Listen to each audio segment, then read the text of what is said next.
Hi வணக்கம். நான் உங்கள் யோகா பாமா நந்தகோபால். என்னுடைய சேனல் சப்ஸ்கிரைப் பண்ணுங்கள், லைக் அண்ட் ஷேர். ஓகே, இப்போ பூண்டு இஞ்சி பூண்டு பேஸ்ட்டு அரைக்கிற நிறைய பேர் கடையில் வாங்குகிறாங்க. அது கலர் எப்படி இருக்குது பார்த்தீங்களா?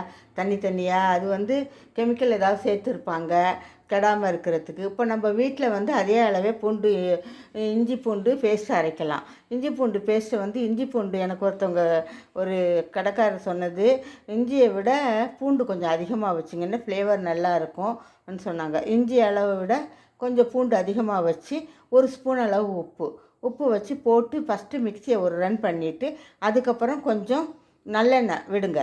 நல்லெண்ணெய் விட்டுட்டு அரைச்சிங்கன்னா இது மாதிரி வெள்ளையாக இருக்கும். இது 1 மாதம் ஆனால் கூட இது அப்படியே வெள்ளையாக இருக்கும். நீங்கள் ஃப்ரிட்ஜில் வச்சு யூஸ் பண்ணலாம். தண்ணி விடாது, ஒன்றும் செய்யாது. நம்ம எப்படி அரைச்சோமே அப்படியே இருக்கும். அதே வாசனை, அதே இது எல்லாமே இருக்கும். இதை செஞ்சு பாருங்கள். நம்ம கடையில் வாங்கினீங்கன்னா அது தண்ணியாக இருக்கும், கலர் மாறி இருக்கும். இஞ்சி இது கலரே மாறாது. உங்களுக்கு எந்த ப்ரிசர்வேட்டிவும் சேர்க்காம நல்லாவே இருக்கும். புரியுதா? நன்றி, வணக்கம்.